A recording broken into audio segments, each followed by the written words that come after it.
Hello दोस्तों, मैं हूं अली जो कि अनअकैडमी पे एक वेरीफाइड एजुकेटर हूं। आप सभी का Haidari study point YouTube channel पे स्वागत करता हूं। उत्तर प्रदेश शिक्षक पात्रता परीक्षा के अपने इस प्रैक्टिस सेट में आज हम लोग गणित से संबंधित कुछ महत्वपूर्ण प्रश्नों को डिस्कस करेंगे जो कि यूपी टेट के लिए बहुत ही इंपॉर्टेंट होगा। इसको प्रस्तुत किया जा रहा है मैं अली के ज़रिए।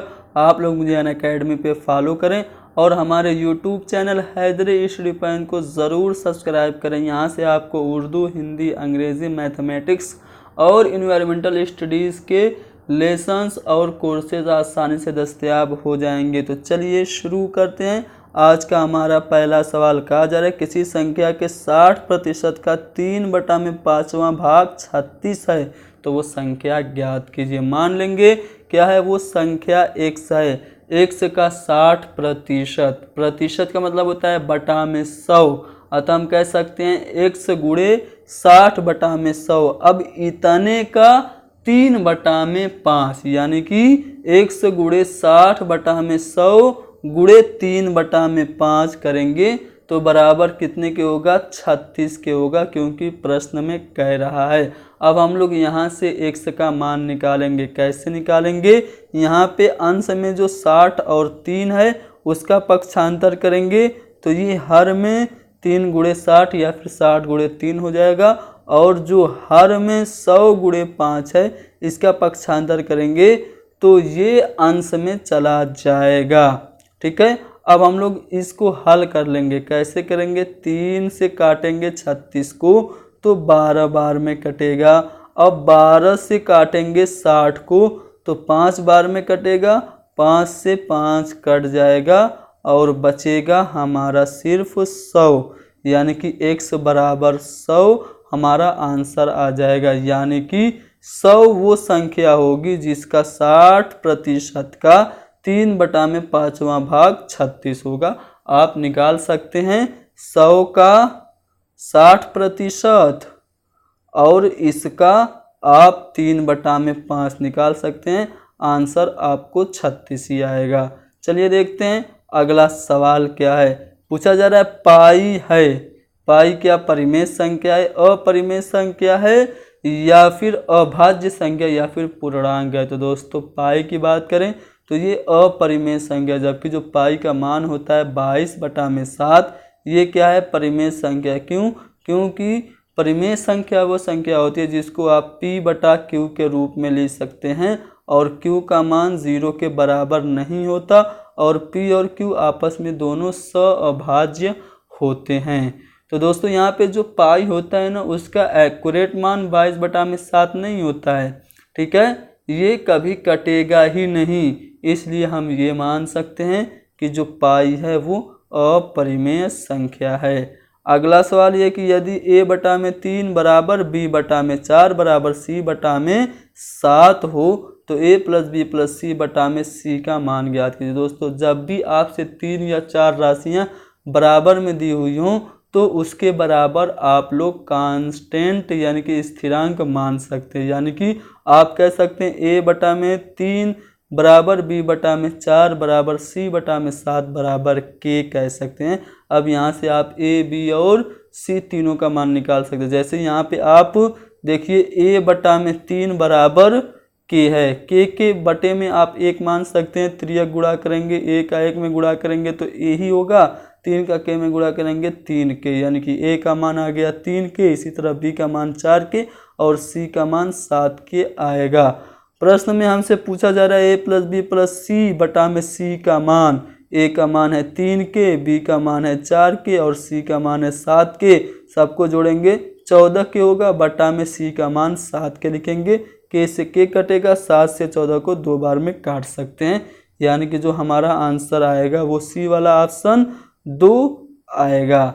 अगला सवाल यह है कि 378 गुणे 236 गुणे 459 गुणे 312 के गुणनफल में इकाई का अंक ज्ञात करना, यानी कि यूनिट डिजिट हमको ज्ञात करना है। दोस्तों सबसे पहले 378 का यूनिट डिजिट क्या होगा, 8 होगा। ठीक है, और 236 का यूनिट डिजिट क्या होगा, 6 होगा। 8 6 का 48 होता है ना, 48 में यूनिट डिजिट क्या है, 8 है। ठीक है, अब बात करेंगे 459 और 312 की, तो इसमें यूनिट डिजिट 9 है और इसमें जो है वो इकाई का अंक 2 है। 9 और 2 का गुणा करेंगे कितना होगा 18 होगा। 18 में इकाई का अंक कितना है 8 है। 48 में इकाई का अंक 8 था और 18 में भी 8 है।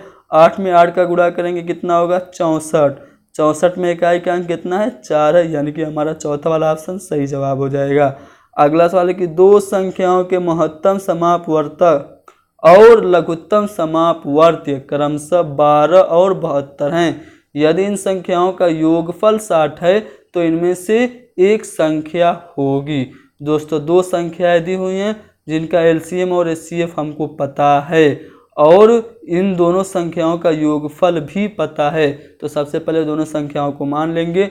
माना एक संख्या ए और दूसरी संख्या बी है। जैसा कि आप लोग एक फार्मूला जानते होंगे एलसीएम के लिए, संख्याओं का गुणनफल यानी कि दो संख्याएं अगर दी हुई हैं तो पहली संख्या गुणे दूसरी संख्या बराबर होता है। फार्मूला लस गुणे मस। तो पहली संख्या हमने ए मानी, दूसरी बी मानी, तो ए बी बराबर कितना हो जाएगा, एलसीएम हमने लिया माना था, एलसीएम हमारा दिया था 72 और एचसीएफ दिया हुआ था 12, तो हमने 12 गुणे 72 कर दिया। इसको हमने समीकरण 1 मान लिया। इसी तरह प्रश्न में कह रहा है कि दोनों संख्याओं का योगफल 60 है, इसलिए हमने a प्लस बी बराबर 60 समीकरण 2 बना लिया।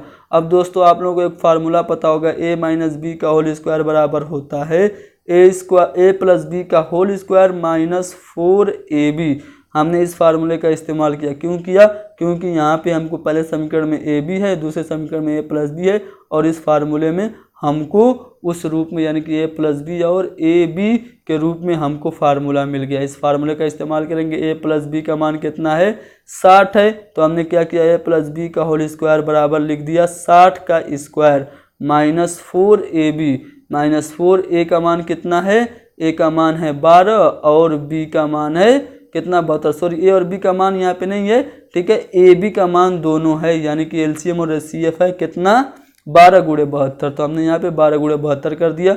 अब हमने 60 का वर्ग किया 3600 और 4 गुणे 12 गुणे 72 किया तो हमारा आया 3456। हमने क्या किया 3600 में से 3456 को घटाया तो 144 आया। अब ये जो 144 है वो a माइनस बी का होल स्क्वायर का मान है। अब हमको स्क्वायर को ख़त्म करना है, यानी कि वर्गमूल जब हम लोग लेंगे तो a माइनस बी का मान हमारा आ जाएगा 12। इसको मान लेंगे समीकरण 3। अब हम लोग क्या करेंगे, समीकरण 2 में से समीकरण 3 को घटा देंगे। समीकरण 2 यहाँ पे आपको दिख रहा होगा a प्लस बी बराबर 60 और समीकरण 2 है a माइनस बी बराबर 12। जब आप इसको घटाएंगे तो आपका जो साइन है वो चेंज होगा। यहाँ पे जो a है वो माइनस में हो जाएगा और ये जो b है माइनस में वो प्लस में हो जाएगा। a प्लस और a माइनस कट जाएगा और प्लस b और प्लस b जुड़ जाएगा 2b हो जाएगा। 2b बराबर हमारा कितना होगा 48। तो यहाँ से हम लोग b का मान निकाल सकते हैं। 2 को पक्षांतर करेंगे बटा में हो जाएगा, यानी कि b का मान हमारा हो जाएगा 24। ठीक है, तो यहाँ से हमने b का मान निकाल लिया 24। अब हमको a का मान भी तो निकालना है, तो a का मान निकालने के लिए हम लोग क्या करेंगे, b के मान को समीकरण 3 में रख देते हैं। समीकरण 3 यहाँ पे है ना, a माइनस बी बराबर 12। a का मान हमको नहीं पता है, निकालना है तो लिखेंगे a।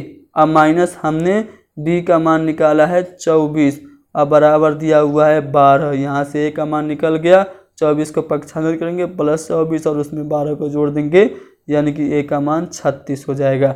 ठीक है, a और b दोनों मान निकल गया। अब ध्यान दीजिए, हमसे पूछा क्या जा रहा है, इन संख्याओं का योगफल 60 है तो इनमें से एक संख्या ज्ञात कीजिए। हमारे दो मान आए हैं, a का मान आया है कितना 36, b का मान आया है 24। तो यहाँ पे 36 ऑप्शन में है नहीं और हमसे बस एक ही संख्या पूछा है, जबकि b का मान हमारा आया 24, इसलिए हमारा जो b वाला ऑप्शन है 24 वो हमारा सही जवाब हो जाएगा।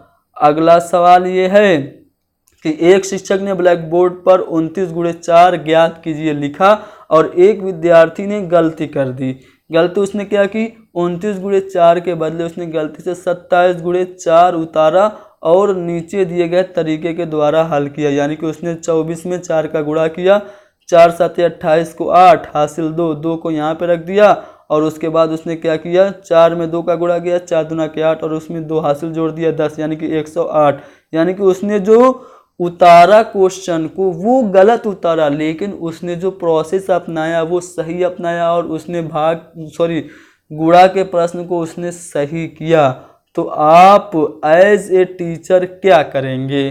क्या विद्यार्थी को आपके अनुसार 0 अंक देना चाहिए, या फिर उस विद्यार्थी को कक्षा में सतर्क रहने को कहकर 0 नंबर दे देना चाहिए, या फिर उस विद्यार्थी को 5 अंक में से 2 अंक देना चाहिए?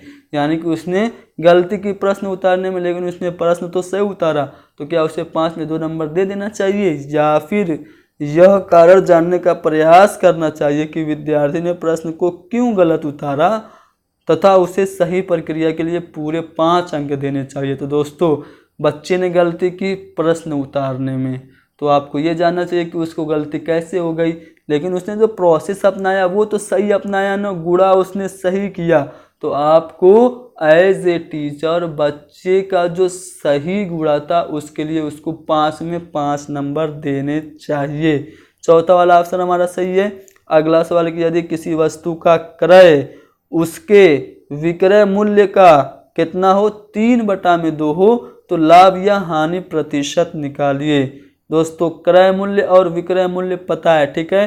क्रय मूल्य जो खरीदने वाला मूल्य होता है और विक्रय मूल्य जो बेचने वाला होता है। तो यहाँ पे जो विक्रय मूल्य है वो 100 रुपया है, और जो क्रय मूल्य है वो क्या है, विक्रय मूल्य का कितना, 3/2 है। तो हमने क्या किया, 100 माना है विक्रय मूल्य, और हमने क्रय मूल्य यहाँ से निकाल लिया 100 गुणे 3/2, यानी कि 150 हो गया। अब दोस्तों, कोई चीज़ आप खरीद रहे हैं 150 में और उसको बेच रहे हैं बस 100 रुपये में, तो आपको फ़ायदा होगा या नुकसान होगा? जाहिर सी बात है नुकसान होगा। तो आप कितना नुकसान होगा, आप 150 में से घटा देंगे 100 को, यानी कि आप क्रय मूल्य में से विक्रय मूल्य को घटा देंगे, तो आपको मिलेगा 50। 50 क्या है, आपकी हानि है। अब आपको प्रतिशत हानि निकालनी है। उसका फार्मूला होता है हानि बटा में क्रय मूल्य गुणे 100। हानि कितनी है, 50 की, और बटा में क्रय मूल्य 150 है, उसमें 100 का गुणा किया और इसको हल किया, तो 33 सही, 1/33% हमारा सही जवाब हो गया, जो कि हमारा पहला वाला ऑप्शन ही, दूसरा वाला ऑप्शन हमारा सही है। कितना हानि हो रही है ना, तो यहाँ पे हमारा दूसरा वाला ऑप्शन सही है। चलिए देखते हैं अगला सवाल। पूछा जा रहा है किसी कमरे की चारों दीवारों का कुल क्षेत्रफल 660 वर्ग मीटर है तथा उसकी लंबाई उसकी चौड़ाई की 2 गुनी है। लंबाई क्या है, डबल है चौड़ाई की। यदि कमरे की ऊंचाई जो है वो 11 मीटर है, तो उसकी छत का क्षेत्रफल हमको ज्ञात करना है। दोस्तों, जैसा कि आप लोग जानते हैं कि कमरे की चारों दीवारों का जो फार्मूला होता है वो क्या होता है, 2 कोष्ठ में L+B गुणे H, ये फार्मूला होता है चारों दीवारों का, ठीक है। सबसे पहले आप लोग मान लेंगे कमरे की चौड़ाई 1 मानेंगे और लंबाई जो है वो 2 गुना है, इसलिए लंबाई को 2x मान लेंगे। चारों दीवारों का क्षेत्रफल दिया हुआ है 660 वर्ग मीटर, और चारों दीवारों का फार्मूला होता है 2 × L+B × H। उसके बराबर हम लोग 660 लिखेंगे और इसको हल करेंगे, ठीक है। 2 का अंदर गुणा करेंगे 2 दूना के 4x, प्लस 2 का x में गुणा करेंगे 2x, यानी कि 4x और 2x को जोड़ेंगे तो 6x होगा। अब इस 11 को भी पक्षांतर करेंगे तो ये बटा में हो जाएगा। अब 11 को आप लोग 11 से काटेंगे 660 को, तो 60 बार में कट जाएगा, यानी कि 6x बराबर 60 आएगा। अब यहाँ से आप लोग 6 को पक्षांतर करिए, गुणे में है ना, इसका पक्षांतर होगा बटे में जाएगा, यानी कि 60 बटा में 6 होगा। इस तरह से x का मान हमें 10 मिल जाएगा। अब देखिए x का मान जो आया है वो 10 आया। x क्या हमने माना था, हमने माना था चौड़ाई, यानी कि चौड़ाई आ गई 10, और लंबाई क्या रहा है कि 2 गुना है, तो लंबाई कितनी हो जाएगी, 10 × 2 यानी कि 20 हो जाएगी। अब हमें कमरे की छत का क्षेत्रफल निकालना है, तो कमरे की छत का क्षेत्रफल या फिर कमरे का फर्श का क्षेत्रफल जो होता है वो लंबाई गुणे चौड़ाई होता है। लंबाई हमारी माने हैं आई है 20 और चौड़ाई है 10, 20 में 10 का गुणा कर दीजिए, 200 वर्ग मीटर हमारा सही जवाब हो जाएगा, यानी पहला वाला ऑप्शन सही है। अगला सवाल ये है कि यदि संख्या 604-6 11 से विभाज्य हो तो रिक्त स्थान का पूर्णांक है। दोस्तों, यहाँ पे एक संख्या है और बीच में एक डिजिट जो है वो गायब है। बीच में कौन सा डिजिट होगा, क्या 1 होगा, 3 होगा, 7 होगा या 5 होगा? तो दोस्तों, 11 से विभाजकता का नियम आपको पता होगा। 11 से विभाजकता का नियम ये कहता है कि सम और विषम संख्याओं के अंकों का अगर अंतर 0 या फिर 11 आता है तो वो 11 से विभाज्य होती है। 604-6 ये संख्या है। इसमें जो सम स्थान पे है वो 0 और डैश है और विषम स्थान पे है 6, 4 और 6। 6, 4 और 6 को जोड़ेंगे 14 आएगा। अब बताइए 14 में से 16 आएगा। 6 और 4 को जोड़ेंगे तो 16 आएगा। 16 में से आप किसको घटाएंगे? 5 को घटाएंगे तो 11 आएगा। ठीक है, ऑप्शन को भी आप देखेंगे। ठीक है, आप 16 में से 16 को घटाएंगे तब 0 आ जाएगा, लेकिन 0 और 11 आना चाहिए, ये तो है नियम। लेकिन आप ऑप्शन भी तो देखेंगे। तो जब आप 16 में से 5 को घटाएंगे तो आपका आएगा 11। तो नियम के अनुसार 11 अंतर आ गया, इसलिए यहाँ पे हमें क्या भरना है? 5 भरना है। अगला सवाल यह कि 20वीं सदी के स्वशिक्षित भारतीय गणितीय प्रतिभावान व्यक्ति थे, यानी कि अपने आप से पढ़े, अपने आप से शिक्षित कौन से भारत के महान गणितज्ञ थे? तो दोस्तों वो श्रीनिवास रामानुजम थे, जो कि अपने आप से पढ़े थे, यानी कि उसने अपने आप से ही प्रशिक्षण लिया था और वो 20वीं सदी के एक महान गणितज्ञ थे। तो दोस्तों यहाँ पे हमने डिस्कस किया सन 2017 यूपी टेट में पूछे गए गणित के कुछ महत्वपूर्ण प्रश्नों को। उम्मीद करता हूँ कि सभी सवाल समझ में आ गए होंगे। समझ में आ गए तो कमेंट कीजिए और ज़्यादा से ज़्यादा वीडियो को शेयर कीजिए।